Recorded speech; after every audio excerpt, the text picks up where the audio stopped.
ได้ตีบ่ได้ขาเป็นยังเมียมาไหลป่าลาไก่อายกับลูกอ่อนโอ้ยคำคิดอีหยังบ่เว้าก่อนมานี่ไปดื้อมานี่ไปดื้อสั่งคือป่าปวงละเมอสติลอยไปเกิดย้อนเมียอุ่นมานี่ไก่น้องสั่งไปไล่ลางห่างตาละอายละได้ยินเสียงบุตรห้องอยู่ในบ่อนไว้คำ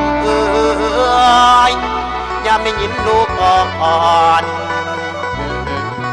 ทางอายให้คิดนำ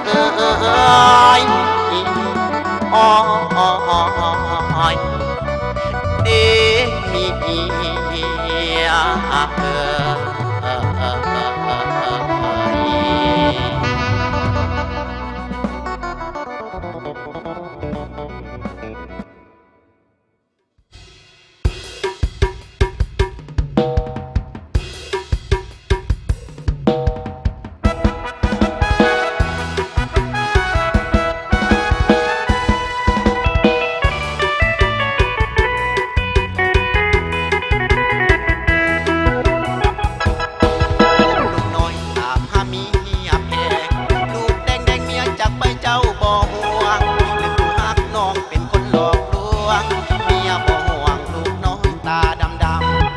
มี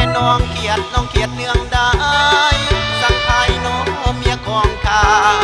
หรือน้องเขียดให้พี่น้องเอามาเถิดนะหัวห้องคนเดียวเดี๋ยวไปอ่อน